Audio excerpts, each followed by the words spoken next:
안녕하세요. 성공예감 이대호입니다.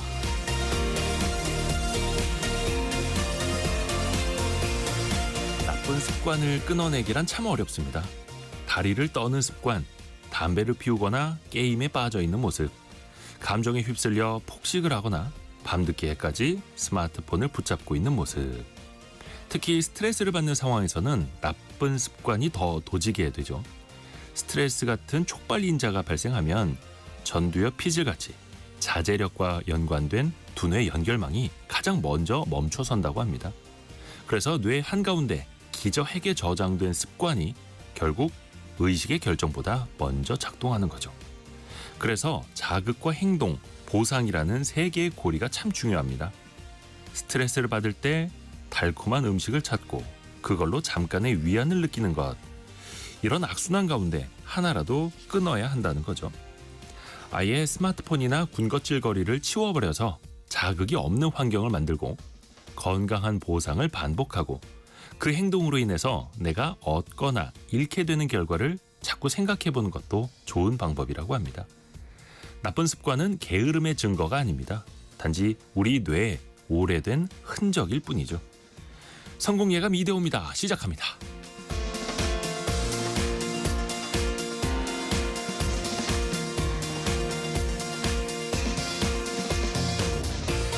안녕하세요. 이대호입니다. 새로운 한 주가 시작이 됐습니다. 또 여러분의 좋은 습관을 위해서 성공예감 이대호입니다. 함께 또 같이 출발해야죠. 오늘의 경제 상식 퀴즈부터 내드리고 선물도 보내드릴 준비를 좀 하겠습니다. 5글자입니다. 최근에 금 가격이 계속 사상 최고치죠. 그런데 반대로 이건 급락세를 타고 있습니다. 보석의 왕이라고 불리는 이것인데요. 역대 최고점을 찍었던 3년 전과 비교하면 그 가격이 40% 이상 하락했습니다. 트럼프 행정부가 전 세계에 관세 폭탄을 부과하고 있고 또 이것을 만드는 공장이 몰려있는 인도에 상호 관세 27%도 부과되면서 수급의 불확실성이 또 커지고 있죠. 이것이요 영원히라는 문구가 또 유명하기도 하고요. 예물의 대명사이기도 합니다. 5글자 이 보석의 이름을 맞춰주시면 됩니다. 짧은 문자 50원, 긴 문자 100원이 되는 샵 9730이나 KBS 콩으로 참여해 주시면 되고요. 추첨을 통해서 다양한 선물도 보내드립니다. 유튜브를 통해서도 스튜디오 함께 하실까요? 성공예감 이대호입니다. 자주 검색하시면 성공이 가까워집니다.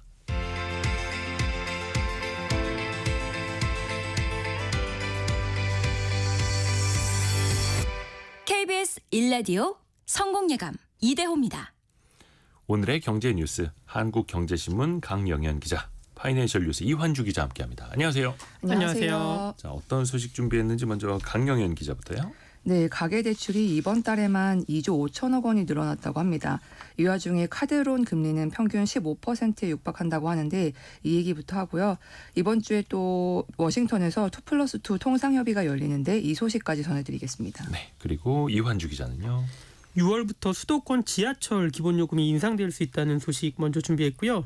또 감소하던 청약통장 가입자 숫자가 3년 만에 처음으로 증가했다는 얘기까지 전해드리겠습니다. 네, 자 강영현 기자가 준비한 소식도 들어볼게요. 가계대출, 은행의 가계대출이 많이 늘었어요. 이유까지 좀 들어볼까요? 네, 일단 5대 은행이라고 하죠. KB국민, 신한, 하나, 우리 그리고 NH농협 이 5대 은행의 지난주 기준의 가계대출 잔액이 약 741조 원을 집계됐는데 네. 이게 지난달 말과 비교했을 때 2조 5천억 원 늘어난 거거든요. 그래서 이런 지금 추세대로 늘어난다면은 신학기 이사 수요 등으로 이제 증가폭이 컸던 2월보다 더 많이 늘어날 수 있다라는 전망이 나오고 있습니다. 특히 주택담보대출이 1조 5천억 원 증가했는데 이게 은행들이 이제 가계대출 문턱을 낮췄고 또 그 가운데 금리 인하 기대감 또 2월에 토지거래 허가제 해제 등이 맞물리면서 그 주담대 대출의 수요가 늘었다고 합니다. 국토교통부에 따르면은 2월에 주택매매 거래량이 5만 700여 건이었는데 이게 한 달 전보다 늘어났고요. 또 특히 이 중에서도 서울 아파트의 매매가 45% 넘게 급증한 것으로 나타났습니다. 또 이달에는 가계 신용대출도 1조 원 넘게 늘었는데 이런 추세가 계속된다면은 지난해 11월 이후에 5개월 만에 증가세로 전환을 할 수도 있다는 전망이 나오고 있습니다. 또 마이너스 통장 잔액도 6천억 원 넘게 늘어난 것으로 나타났는데 특징적인 것이 미국발 상호 관세의 충격으로 국내 증시가 5% 넘게 폭락했던 지난 7일에는 5천억 원 가까이 불어났습니다. 그래서 이렇게 대출받은 돈이 증시로 흘러간 것 아닌가라는 분석도 나오고 있습니다. 그 은행권 가계대출 총량 관리의 기준이 되는 게 이제 은행 고유 가계대출 잔액인데 이 잔액도 8개월 만에 증가세로 돌아섰습니다. 이 5대 은행의 이 잔액이 7개월 연속 감소세를 원래 보였거든요. 지난해 이제 하반기부터 이어진 가계대출 관리의 여파였는데 그러다가 이번에 상승세로 전환을 한 겁니다. 일단 토지거래 허가제 해제됐을 때 아파트 거래량 확 늘어났고 대출도 늘었고 그 이후에 더 넓게 다시 재지정되면서 최근에는 또 아파트 거래량이 또 줄고 있다고 하는데 그 이후에 주택담보대출은 또 어떻게 되는지도 또 체크를 계속 해봐야겠네요. 네. 자 그리고 서민들이 급전 필요할 때 찾는 것 카드론 있지 않습니까? 네. 카드론의 금리는 계속 오르고 있다고요. 네, 여신금융협회에 따르면 이제 9개 카드사의 지난달 카드론 금리 평균 금리 연 14.83%에 달했는데요. 네. 이게 한 달 사이에만 약 0.19%포인트 오른 겁니다. 이게 2022년 말 이후의 최고 수준인데 이때가 바로 레고랜드 사태 때였거든요. 네. 그래서 근데 이 카드론 조달 금리죠. 여전체 금리를 보면은 2022년 레고랜드 사태로 인해서 같은 해 11월에 6%를 넘는 등 급등했었는데 근데 이제 그 이후에는 채권 시장 안정 그리고 기준금리 인하 등의 영향으로 올해 들어서는 2%대로 내려왔거든요. 그런데 이것과는 좀 대비되는 상황입니다. 카드론 금리 상승이 지속되면서 특히 저신용자와 같은 이제 취약자 차주의 이자 부담이 커지고 있는데 작년과 올해 3월 기준으로 했을 때 900점 초과 고신용자의 카드론 평균 금리가 11.89%로 동일했거든요. 근데 같은 기간에 700점 이하의 저신용자 같은 경우에는 평균 금리가 17.66%로 0.32%포인트나 올랐습니다. 특히나 이렇게 카드론 이용자의 절반 이상은 금융사 3곳 이상에서 중복으로 대출을 받은 다중 채무자고요. 또 카드론 문턱이 높아지면서 저신용자가 제도권 밖의 대출로 밀려날 수 있다라는 우려도 키우고 있습니다. 실제로 연체율도 늘고 있는 것으로 나타났는데요. 금융감독원에 따르면은 카드사의 연체율은 1.65%, 지난해 말보다 0.02%포인트 상승해서 10년 만에 최고치를 기록하기도 했습니다. 어려운 사람들이 더 어려워지는 게 또 어려운 상황인 거죠. 자 이환주 기자에게 갑니다. 수도권 지하철 요금이 오를 수 있다고 하죠. 얼마나 오르는 거예요? 예, 현재 1,400원에서 150원이 오른 1,550원이 될 전망인데요. 이 경기도의회가 최근 도시철도 운임 범위 조정에 대한 도의회 의견 청취안이라는 걸 통과시킨 겁니다. 네. 이게 아직 확정된 사안은 아니지만요. 6월을 전후해서 적용될 것으로 전망이 되고요. 이미 앞서서 서울시가 지난 2023년에 지하철 기본요금을 300원 올리기로 결정을 했었습니다. 네. 근데 다만 150원씩 두 차례에 나눠서 인상을 하기로 당시에 결정을 했는데요. 이에 따라서 2023년 10월에 지하철 기본요금이 1,250원에서 현재 1,400원으로 1차로 올랐습니다. 네. 이 나머지 150원은 서민물가 부담으로 인상을 미루고 있다가 이번에 추진이 되게 된 상황인 건데요. 이 서울시는 전국 지하철 운영 적자 해소와 안정적인 교통 서비스 제공을 위해서는 좀 불가피하다라고 설명을 했고요. 이걸 논의하기 위해서 서울시와 경기도, 인천시, 한국철도공사 간의 정책 협의가 열리고요. 행정 절차와 시스템 준비 기간까지 고려하면 6월을 전후해서 오르지 않을까라고 전망이 되는 상황입니다. 이게 참 올릴 수밖에 없습니다라는 거죠. 그 근거를 좀 볼까요? 예, 서울교통공사의 누적 적자가 19조 원에 육박하는 상황인데요. 네. 지난해 말 기준으로 단기 순손실이 전년보다 40% 증가한 7,200억 원에 달했습니다. 이 누적 적자는 18조 9천억 원에 달하고요. 이 부채도 7조 원이 넘어서요. 하루에 이자만 3억 원을 넘게 내고 있는 상황입니다. 이 전기료 등 운용 비용은 가파르게 오르는 동안에 지하철 요금은 제자리였던 탓인데요. 이 무임승차 문제도 심각합니다. 지난해 기준 무임승차 인원이 전체 약 17%인 하루 751만 명이고요. 네. 이로 인한 손실액은 한 해 4천억 원 수준이라고 교통공사가 밝혔습니다. 근본적인 적자 개선을 위해서는 요금 인상에 더해서 무임수송 손실에 대한 정부 지원이 필요하다는 게 서울시와 교통공사의 일관된 입장입니다. 지하철뿐일까요? 다른 쪽 요금도 올려달라 또 아우성 치는 데들 많은데 KTX 같은 건 어떻습니까? 예, KTX를 운영하는 코레일 한문희 사장도요. 이 요금이 14년째 동결이 돼서 요금 인상이 필요하다라고 기자들을 통해서 간담회에서 밝힌 적이 있는데요. 네. 이 KTX 요금도 물가 인상률만큼도 오르지 않았고 또 앞으로 노후화된 KTX 교체를 해야 되는데 이를 위해서 요금 인상이 불가피하다라고 설명을 했습니다. 그렇지만 이 기획재정부가 네. KTX 요금 인상에 제동을 걸었습니다. 최상목 기획재정부 장관이 이달 초에 경제관계장관 회의를 했는데 공공요금을 최대한 안정적으로 관리하겠다라는 방침을 밝혔고요. 네. 또 KTX 요금을 비롯해서 전기요금, 가스요금, 철도요금 등 중앙부처가 관리할 수 있는 요금에 대해서는 상반기까지는 동결하겠다라고 결정을 했습니다. 그래서 일단은 서울 지하철 요금도 6월쯤 가면 결정이 날 것 같다. 1,550원이 될 것 같다라는 이야기도 전해드렸고 일단 정부 입장에서 순차적으로 하려고 할 테니까요. 근데 또 그 순차적으로 하는데 각각의 운영 기업들은 또 먼저 또 앞에 선순위에 들어가려고 또 노력을 할 테고요. 강영현 기자에게 갑니다. 이번 주에 중요한 협상이 열립니다. 한미 외교장관 또 기재부 장관 같이 만나게 되죠. 네, 소위 2+2 통상협인데요. 미국 현지 시간으로 오는 24일에서 25일 정도가 유력하게 거론이 되고 있습니다. 우리 측에서는 경제사령탑인 최상목 경제부총리, 그리고 통상수장인 안덕근 산업통상자원부 장관이 나서고요. 미국 측에서는 스콧 베선트 재무장관, 그리고 제이미슨 그리어 무역 대표부 대표가 참여를 합니다. 네. 이 협의는 미국 측의 제안으로 이루어진 거고요. 그래서 일정이나 의제 같은 거는 이제 최종 조율 중이다라고 정부는 설명을 하고 있습니다. 통상적으로 G20 재무장관 회의에서는 이제 한미 재무장관이 만나고 외환이나 금융 현안을 논의하는데 이번에는 이제 통상수장까지 함께 참여를 하면서 무역 이슈로 의제를 넓힌 건데요. 최대한 협상판을 키우겠다라는 미국 측의 의도가 반영된 것으로 보입니다. 이게 상당히 중요한 게 그 어디까지 우리가 협상을 할 것이냐, 그 범위하고 속도 이런 거 놓고도 한미 간에 좀 생각이 벌써 좀 엇갈리지 않습니까? 네, 맞습니다. 우리 정부는 공식적으로 협상이 아니라 협의라고 표현을 했는데요. 이게 좀 유의미한 대목이라고 볼 수 있을 것 네. 같습니다. 그러니까 미국은 방위비 이슈까지 아우르는 이른바 그 원스톱 쇼핑 협상을 요구하고 있는데 우리나라는 통상 안보를 분리해야 한다라는 투트랙 입장인데요. 도널드 트럼프 미국 대통령 같은 경우에도 한덕수 대통령 권한대행 국무총리와 최근 통화에서 이제 방위비 분담금을 거론하면서 원스톱 쇼핑 협상 요구를 했었습니다. 그래서 미국 측이 이번에 이 방위비 조정 이슈를 정식으로 제기할 것인지 그래서 주요 관심사 중에 하나인데 트럼프 대통령은 대선 때도 한국을 머니머신에 비유를 하면서 한국의 방위비 분담금을 현재 9배에 달하는 100억 달러로 높여야 한다라고 주장을 한 바가 있습니다.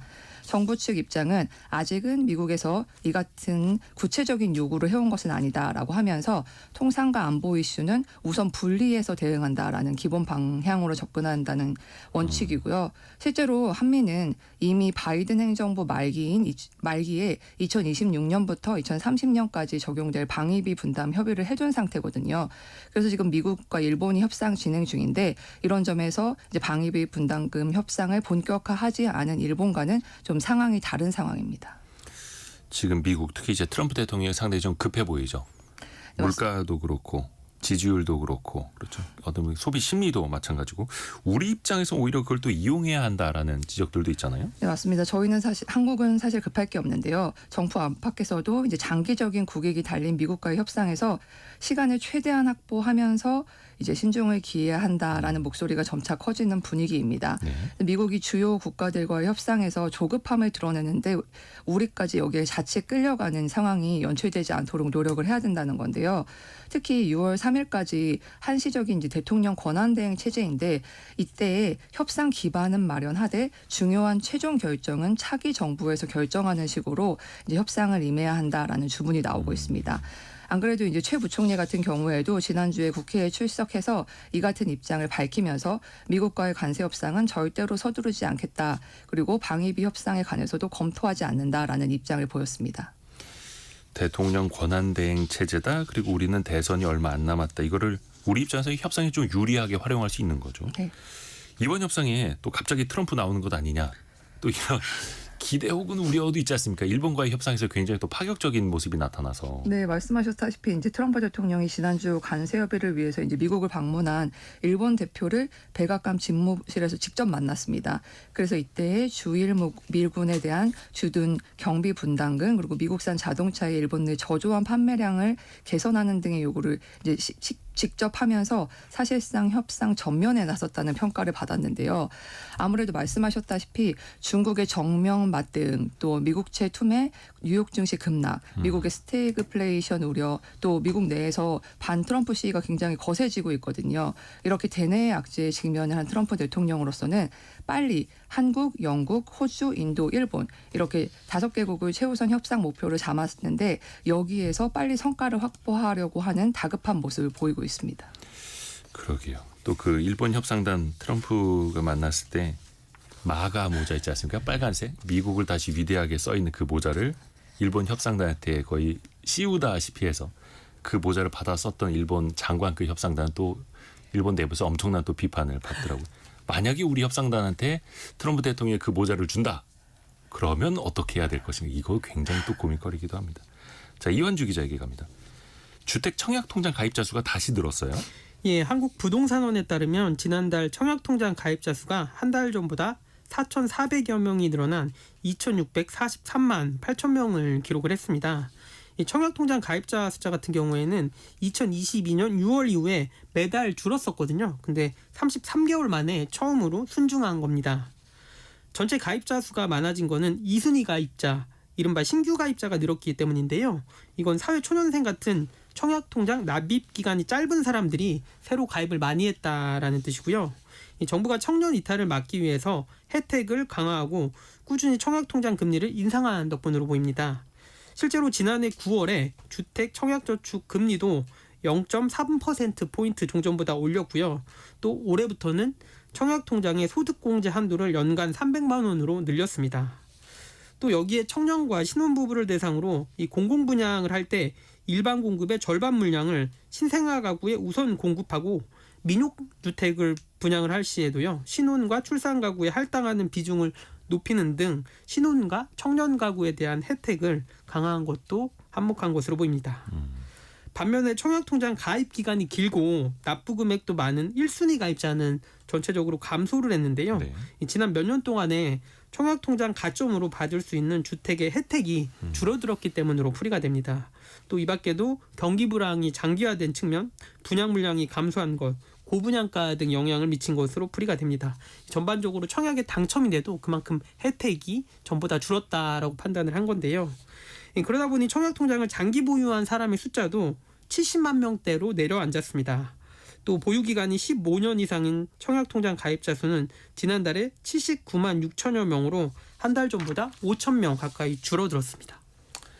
약간 또 부동산 경기가 안 좋아도 신규 아파트를 내가 또 분양받는 건 또 그림의 떡 같기도 하고. 근데 또 청년 그 주택 청약 대출 그 통장처럼 또 청년들도 활용할 수 있는 또 범위가 또 넓어지다 보니까 일단은 가입자 수는 늘고 있는 주택 청약 통장이고요. 또 하나 전국적으로 미분양 특히 악성 미분양 주택이 크게 늘었어요. 예, 맞습니다. 국토교통부에 따르면 악선 미분양이라고 불리는 중공업 미분양 물량이 2월 기준으로 전국에 2만 3,700여 가구에 달합니다. 이게 1년 전과 비교하면 2배가량 늘어난 수치인데요. 또 2013년 이후 11년 5개월 만에 악성 미분양 물량이 이 사상 최대치를 기록한 겁니다. 이게 정부 공식 통계만 이렇고 잡히지 않는 물량까지 고려하면 더 많아질 수 있다라는 추산이 가능하고요.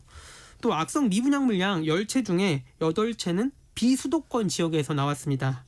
이 가장 많은 곳이 대구로 3천 가구가 넘었었고요. 이어서 경북과 경남, 전남, 부산 등에서도 2천 가구가 넘는 미분양 물량이 있는 상황입니다. 네.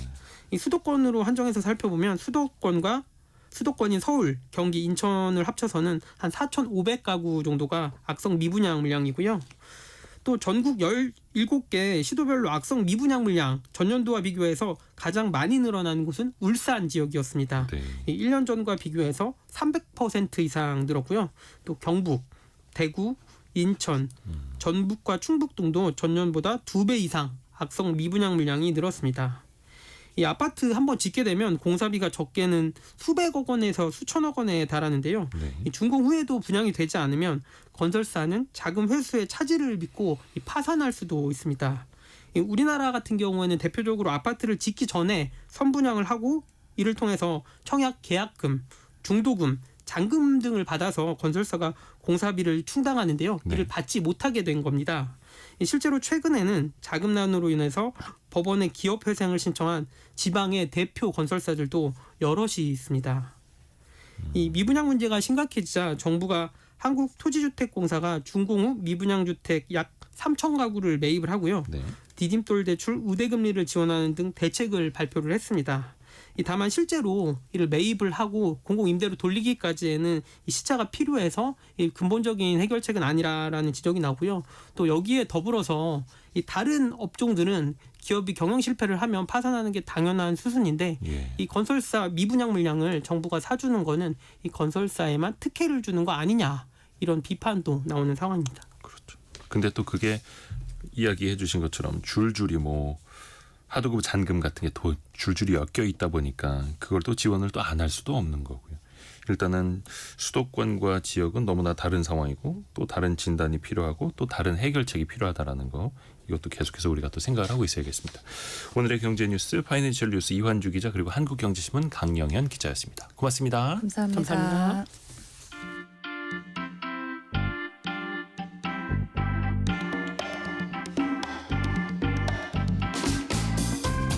지금 여러분께서는 KBS 일라디오 성공예감 이대호입니다를 듣고 계십니다.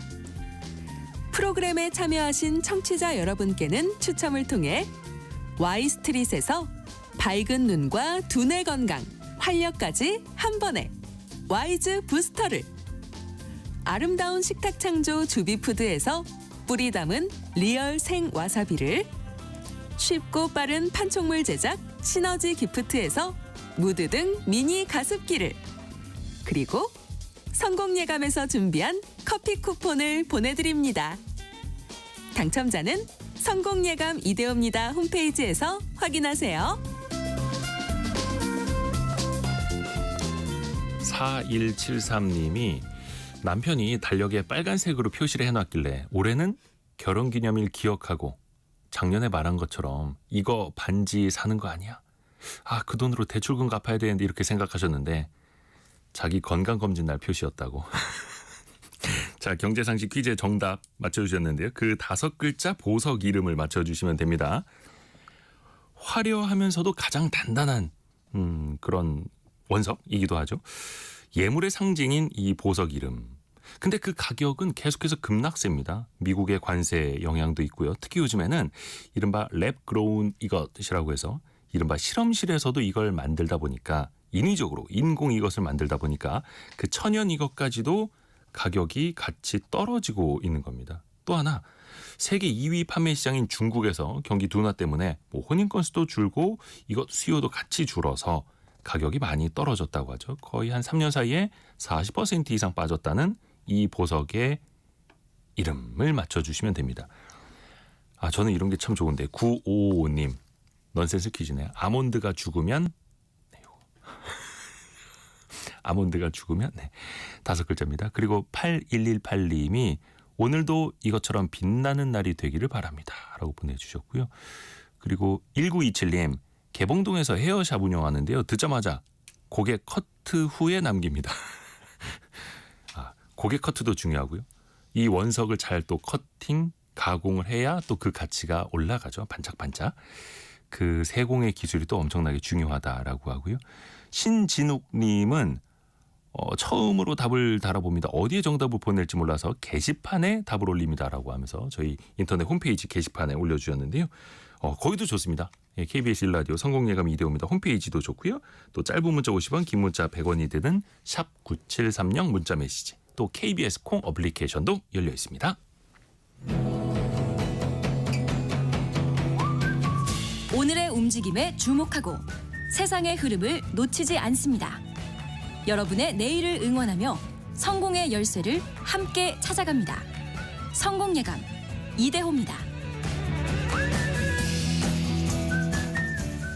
5월에도 황금 연휴가 있죠. 한 여행사 통계를 보니까요. 해외 여행 예약 건수가 1년 전보다 최대 40%나 증가했다고 합니다.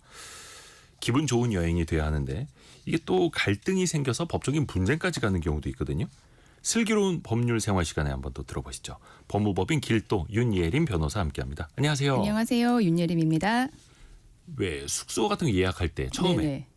검색할 때는 7만 원, 뭐 최저가 이렇게 딱 나옵니다. 네네. 근데 실제 결제할 때는 이것저것 붙어서 막 10만 원 넘어가더라고요. 네. 이런 사례가 되게 흔하죠. 네. 이 여행 계획 세울 때 가장 큰 돈 들어가는 게 숙박비가 아닐까 싶습니다. 그렇죠. 그런데 이 숙소 예약할 때 처음 검색했던 가격과 달라서 당황하신 경험들 꽤 있으실 겁니다. 처음에 검색한 가격과 최종 결제 금액이 달라서 소비자 불만이 많습니다.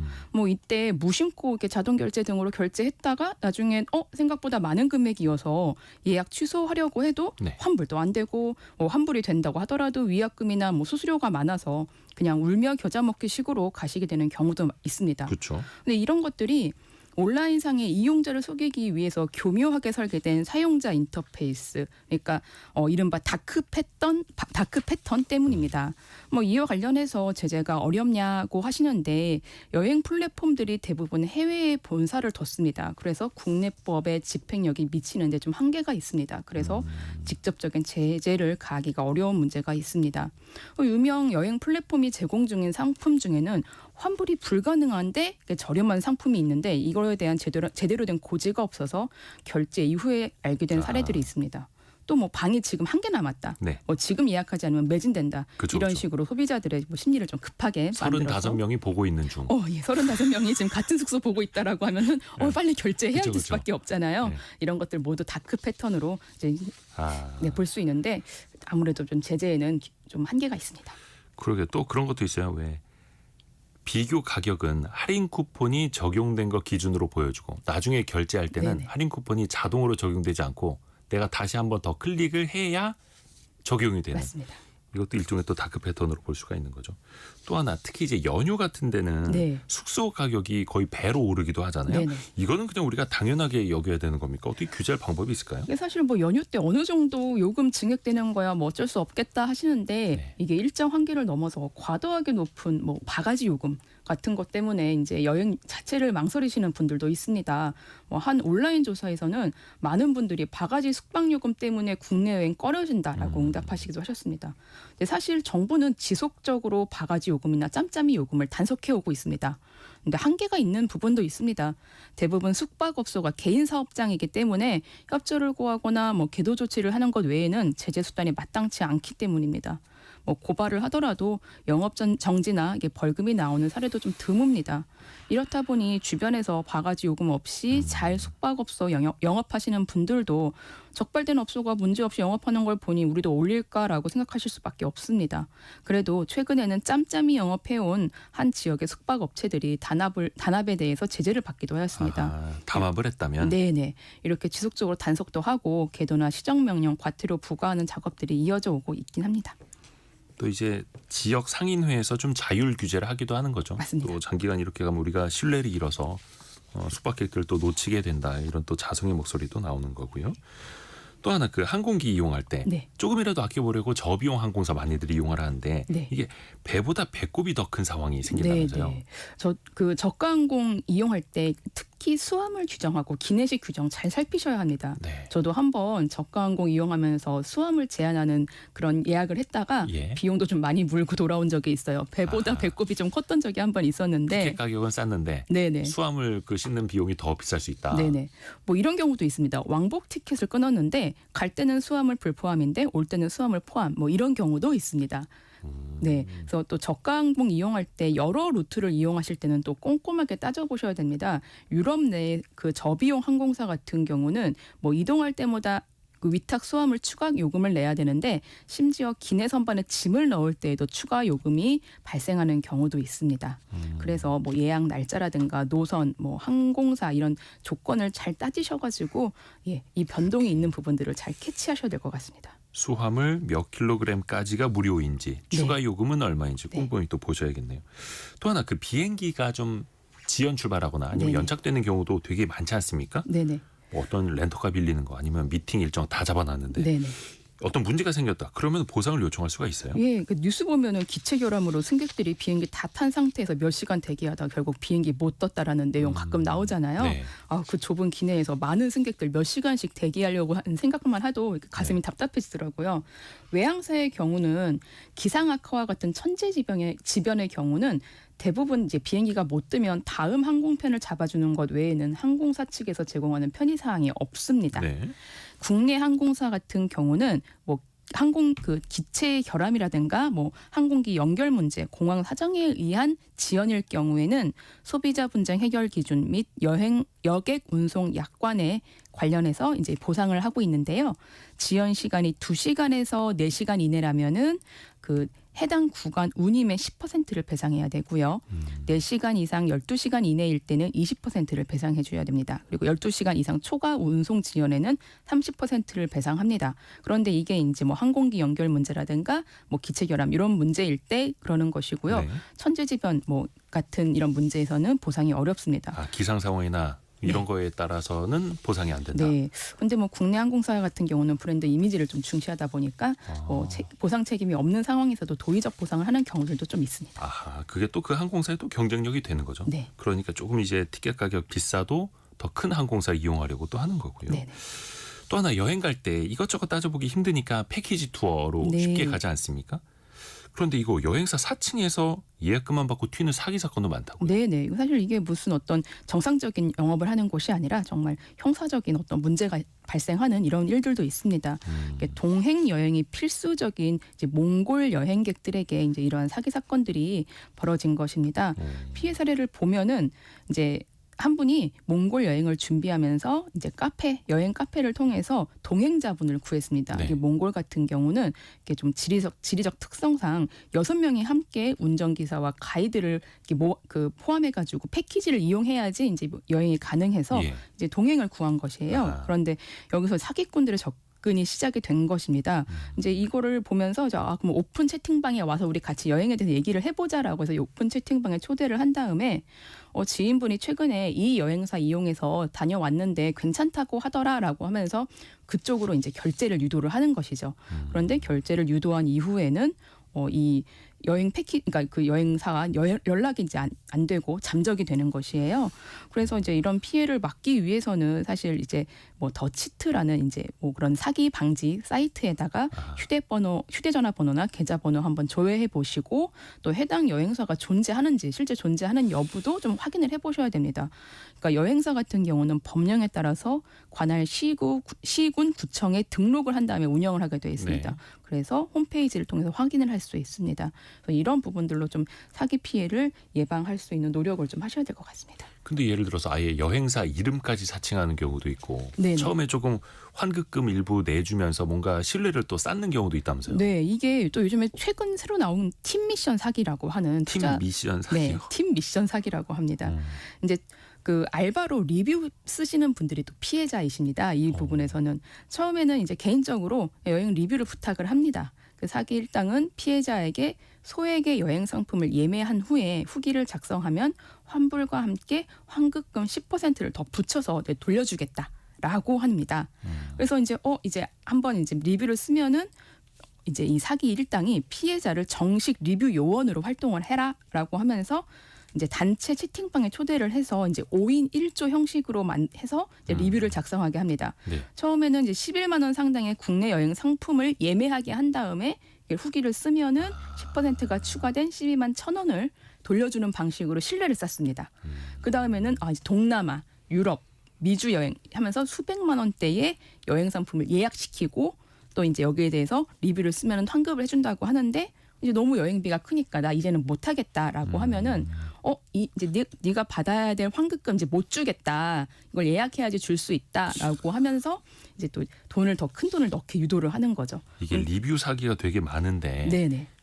이게 특히 이제 해외 여행 같은 경우에는 수백만 원짜리가 될 수 있으니까 맞습니다. 크게 한탕을 치기 딱 좋은 리뷰 사기네요. 네. 이거 진짜 조심하셔야겠습니다. 네. 또 하나 패키지 여행 같은 거 이제 갔을 때 현지에서 추가금 없습니다라고 해놓고 네. 실제 막상 가보면 선택 관광이나 또 추가금 붙는 경우 있지 않습니까? 네네. 이건 어떻게 그냥 일단 따라야 됩니까? 어떻게 해야 됩니까? 이게 뭐 노쇼핑, 노옵션, 노팁 이제 패키지 상품 선택하면서 좀 더 많은 큰 여행 비용을 내시는 경우들이 있는데 사실 이럴 때 선택 관광 강요는 이제 좀 문제가 되는 것입니다. 뭐 이게 안 해도 된다라고 하면서 처음에 안내를 받았는데 뭐 일정을 빨리 진행해 놓고 선택 관광 해야 합니다. 뭐 만약에 안 하시면 숙소에 계셔야 해요라고 하면서 옵션을 강요하시기도 하고 뭐 화장실을 들르겠습니다라고 하면서 쇼핑센터를 가기도 합니다. 근데 이런 부분에 있어서는 사실 여행업계의 구조적인 문제가 좀 큽니다. 이제 그 한국에서 여행사들이 이제 모객을 한 다음에 현지 여행사 이제 비용을 지급을 하는데 이 비용이 터무니없이 낮다 보니까 가이들이 뭐 옵션이라든가 선택 관광을 강요하게 합니다. 그런데 이게 소비자 분쟁 해결 기준에 의하면은 이러한 계약 조건 위반은 다 여행사가 보상을 할 수 있도록 합니다. 그래서 이제 이런 부분들이 발생하면은 이제 증거 남겨놓고 여행사에 이제 말씀해 보시고 여행사도 안 되면은 이제 소비자원에 신고 넣으셔서 보상 받으실 수 있도록 하면 좋겠습니다. 또 왜 그 깨알 같은 문구로 이런 거 붙을 때가 있어요. 현지 사정으로 인해서 뭐뭐가 변경될 수 있습니다. 네. 근데 현지 사정 뭐 있을 수는 있다 쳐요. 근데 내가 돈을 낸 것보다 뭐 숙소의 등급이 떨어진다라든지 안 좋은 일정으로 변경된다. 네. 이럴 때는 어떻게 됩니까? 한국 소비자원에 따르면 가이드가 아무 설명 없이 마음대로 일정을 바꿔서 피해를 본 소비자는 여행사에 손해배상을 요구할 수도 있습니다. 네. 국외 여행 표준 약관에 따르면 여행사와 가이드는 여행자의 안전보호를 위해서 여행자의 요청 또는 현지 사정에 의해서 부득이하다고 쌍방이 합의한 경우에는 여행 조건을 변경할 수 있습니다. 네. 그런데 또 이런 관광진흥법 시행 규칙에서는 여행자가 계약서에서 나온 숙식, 항공 같은 여행 일정을 변경하는 경우에는 해당 날짜에 일정이 시작하기 전에 여행자에게 서면으로 동의를 받아야 한다고 규정을 하고 있습니다. 그래서 갑자기 통보식으로 여행 일정을 변경해서는 안 되는 것입니다. 그래서 이런 규정을 지키지 않으면 여행사의 등록 취소나 영업 정지와 같은 행정 처분이 내려지게 됩니다. 이게 많은 분들이 여행 갔다 오신 다음에도 그렇고 이게 좀 귀찮기도 해서 손해배상 청구할 때 왜 비용도 걱정되잖아요. 법률적 네네. 비용도 많이 드니까. 만약에 손해배상 청구 소송에서 승소하면 네. 변호사 비용이나 이런 것도 여행사로부터 받아낼 수 있는 거예요. 그렇죠. 그건 이제 판결 관련해서는 이제 판결문에서 판사님이 그 소송 비용에 대해서는 몇 대 몇으로 어떻게 부담하라는 부분들을 제시해 주시는데 그에 따라서 그 여행사에게 일부를 배상받을 수도 있는 것입니다. 또 그 여행은 한두 명이 갔다 온 게 아니니까 같이 모여서 네. 이렇게 대응을 하는 것도 조금 더 힘이 생기겠네요. 네네. 또 해외여행 상품 갔을 때 특히 이제 패키지 여행 네네. 같은 경우에 혹시나 만에 하나라도 사고가 나면 책임은 누가 지게 되는 거예요? 네, 패키지 여행 같은 경우는 관광진흥법에서 기획 여행이라고 표현이 되고 있는데 네. 기획 여행 중 발생한 사고에 대해서는 여행사가 손해배상을 지을 수밖에 없습니다. 여행사는 고객에 대한 안전 배려 의무를 부담하는데 이 부분이 지켜지지 않았다라고 하는 것이고요. 네. 그 패키지 여행 중에 있었던 자유 일정에서 일어난 사고에 대해서도 여행사가 그 손해배상 책임을 부담하게 됩니다. 아, 패키지 여행 중에 자유 일정에서 사고가 나도 네. 여행사 책임이다. 네네. 뭐 그래서 손가락 골절이 됐는데 이게 영구장애로 남아가지고 한 4,400만 원을 배상받은 사례도 있습니다. 그래요. 또 하나가 여행 가서 진짜 사진 많이 찍는데 네네. 사진 잘못 찍었다가 벌금 내는 사례도 있다고요? 네네. 이게 법률상 이제 공개가 제한되는 그 지역이 있어요. 특히 이제 문화재 관련해가지고는 국가유산청장이 허가를 받아야 들어갈 수가 있는 곳이 있는데 거기 들어가셔서 사진 찍으셨다가 SNS에 올리시면 내가 법을 위반했습니다라고 자진해서 아이고야. 증거를 공개해 주시는 경우가 됩니다. 그래서 이런 경우에 벌금형 50만 원 선고받은 사례가 있습니다. 또 가서 사진을 찍으면 안 되는 곳이 저희 도로입니다. 간혹 이제 인증샷 찍으시면서 도로에 앉아서 누워서 이렇게 사진 찍으셔가지고 SNS에 올리시는 분들 있어요. 아무도 차가 없으니까 좀 사진이 예. 멋지게 나오는 것 같은데 이게 도로교통법 위반이어서 벌금 20만 원 이하의 그 벌금이 부과될 수 있는 상황입니다. 현행법 위반 인증샷을 올리는 셈이 되는 거죠. 네네. 어디 가든 이제 군사지역이나 뭐 자연보호구역 등등 또 현지법을 또 따라야 되는 거고요. 맞습니다. 윤예린 변호사였습니다. 고맙습니다. 고맙습니다. 라디오 정보센터 다녀옵니다. 내란 우두머리 혐의로 기소된 윤석열 전 대통령의 두 번째 정식 재판이 잠시 후 열립니다. 이번 공판에서는 법정 촬영이 허가돼 피고인석에 앉은 윤 전 대통령의 모습이 처음으로 공개될 예정입니다. 오늘 아침 서울 관악구 봉천동의 아파트에서 불이 나 소방당국이 진화 작업에 나섰습니다. 소방당국은 현재까지 2명이 추락했고 5명이 연기를 마셔 병원으로 옮겨지는 등 모두 7명이 다쳤다고 밝혔습니다. 현지 시간 20일 필리핀 관광지에서 한국인 관광객이 오토바이 강도가 쏜 총에 맞아 숨졌습니다. 이시바 시기로 일본 총리가 오늘 태평양 전쟁 A급 전범이 합사된 도쿄 야스쿠니 신사에 공물을 복납했습니다. 지금까지 라디오 정보센터 뉴스 정한나였습니다. 돈을 모아나가는 방법, 예금, 적금, 그야말로 기초이자의 시작일 수 있을 텐데요. 하지만 우리는 그걸 다 알고 있을까요? 특히 이번에는 기준금리가 동결됐습니다만 다음번 금통위에서는 또 금리가 인하될 가능성이 높다고 하죠. 이런 시기에 우리는 또 어떻게 예적금을 활용하면 좋을지 같이 한번 배워보시죠. 돈워리 투자 백서 시간입니다. 금융 크리에이터 손희애 작가 함께합니다. 안녕하세요. 안녕하세요. 우선은 지금 예적금 금리 얼마 정도 되죠? 많이 내려갔습니다. 이게 일부 초단기 예금 금리 같은 경우에는 네. 이미 1%대까지 내려갔고요. 그래요. 6개월 만기 정기 예금 금리도 1%대 가까이 간 상황입니다. 은행연합회 자료를 보면 5대 시중은행의 이제 6개월 만기 정기예금 기본금리가 연 2.05%에서 2.7%로 집계가 됐는데요. 요거 지난달이랑 비교를 하면은 0.3에서 0.9% 가량 하락한 수치거든요. 그러니까 우리가 예금을 중심으로 재테크하시는 분들을 예테크 족 이렇게 많이 부르거든요. 예테크. 네, 근데 예테크족들이 진짜 갈 데가 없을 정도로 금리가 너무 빠른 속도로 떨어지고 있습니다. 앞으로 더 낮아질 수 있잖아요. 맞아요. 특히 이제 다음 달 금통위에서 금리를 내릴 것이다라는 전망이 일단은 지배적이고 네. 지금 새로 예적금 가입하는 건 어떻게 봐야 될까요?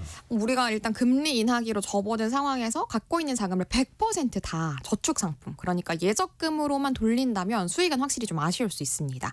이럴 때는 채권이랑 주식 등 다른 상품까지 포함해서 포트폴리오를 다각화를 해야 되는데, 그러니까 이렇게 금리 인하기가 되면은 다들 보통의 기조에서는 뒤도 돌아보지 않고 예적금 갖고 있던 걸 빼가지고 네.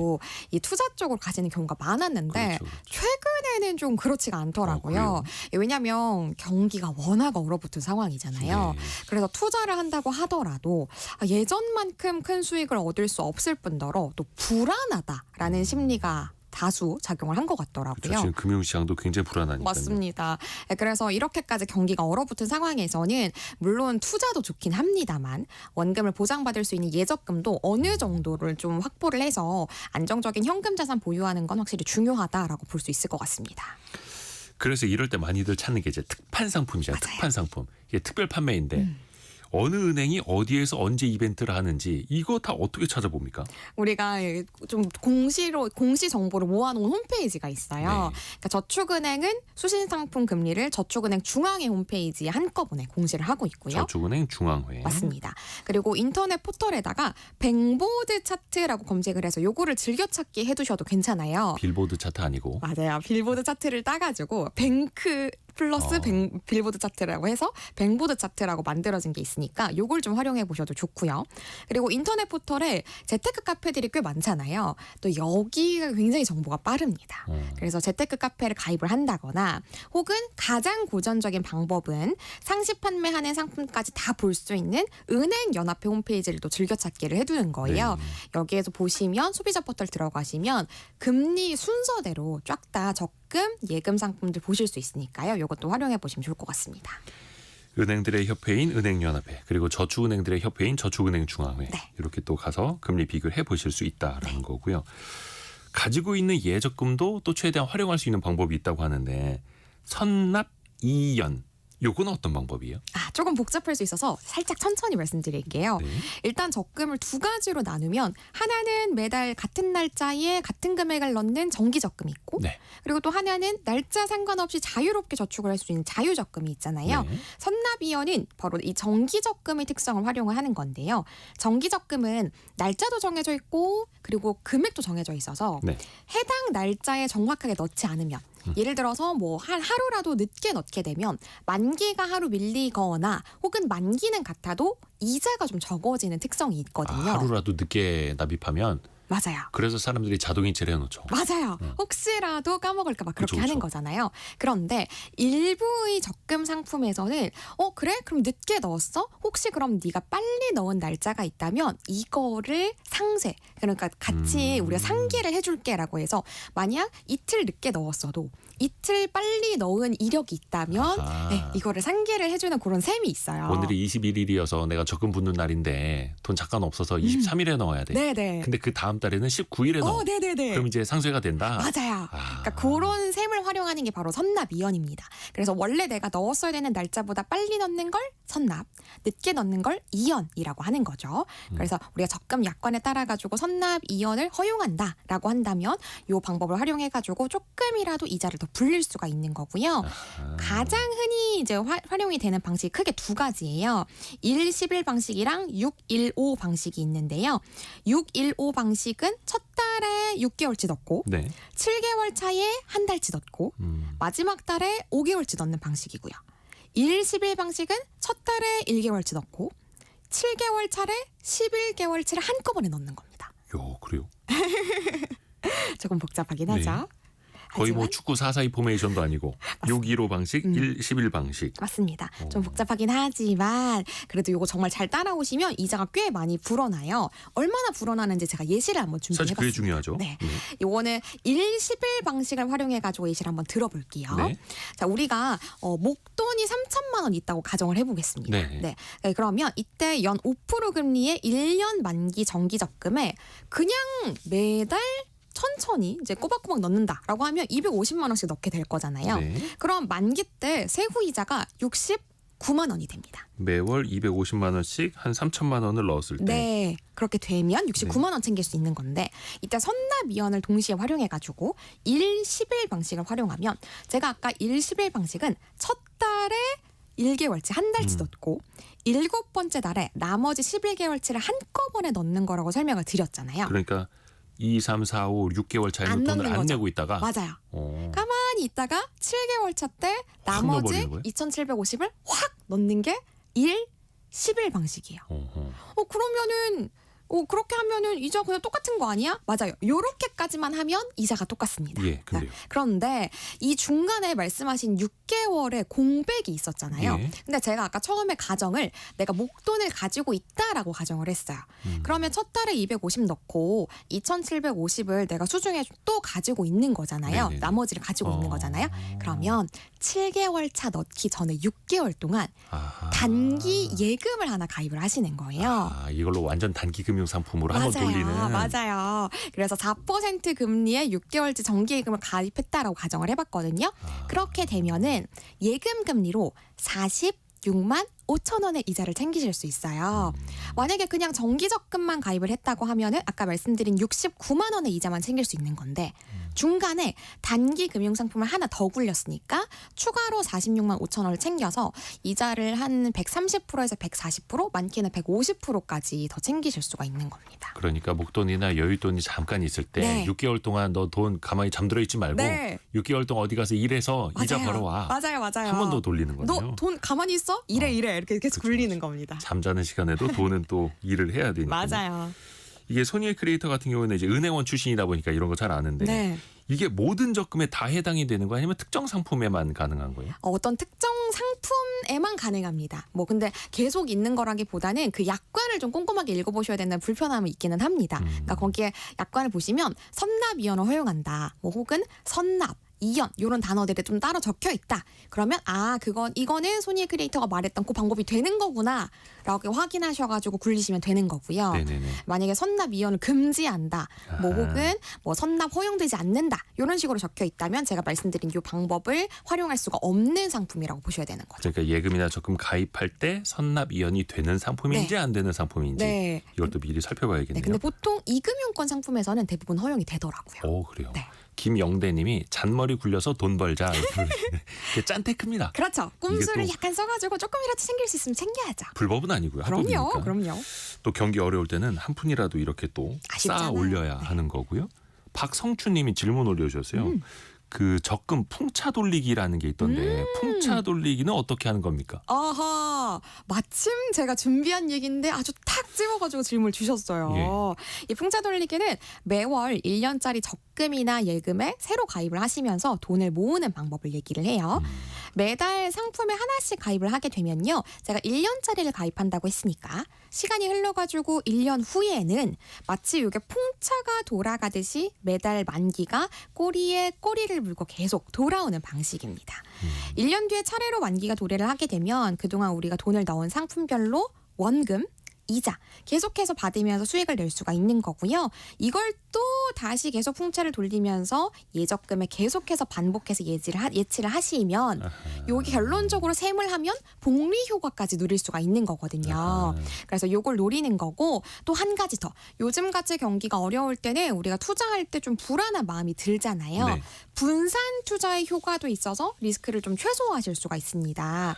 예를 들어서 적금을 하나 가입을 해도 그냥 큰 단위로 1년짜리 적금 이렇게 가입을 하게 되면 내가 만약 중간에 목돈이 필요하게 될 때는 해지를 해서 중도 해지를 해서 원래 약정했던 그 이자보다 훨씬 적은 이자를 받게 되잖아요. 그렇죠. 중도 해지하면 참 아깝죠. 맞아요. 그렇게 되면 거의 한 20-30% 정도의 이자밖에 못 챙기게 되니까 너무 아까우니 이렇게 매달 나눠서 적금을 가입을 하게 되면 내가 한 2-3개 정도 해지를 한다고 하더라도 나머지가 남아있으니 그 상품들에 대해서는 이자를 온전히 챙기실 수가 있잖아요. 그러네요. 그래서 분산 효과도 확실히 톡톡한 그런 재테크 방법이라고 볼 수 있겠습니다. 매월 12개월 이렇게 이제 납입을 하게 되는데 그것뿐만 아니라 아예 매월 하나씩 가입한다는 생각으로 12개 통장을 만들 수도 있는 거고 맞습니다. 그게 좀 부담되면 6개월로 나눌 수도 있는 그럼요. 거고. 물론입니다. 그래서 좀 만기를 좀 분산시켜서 다양한 통장으로 미래를 또 대비할 수 있는 네. 방법. 손희애 크리에이터와 함께했습니다. 고맙습니다. 감사합니다. 저희가 1부 마칠 시간이고요. 2부에서는요. 개미스쿨 시간으로 돌아옵니다. 최근에 증시 변동성은 조금 진정되기는 했는데요. 오늘도 코스피 코스닥은 좀 상승 전환을 했거든요.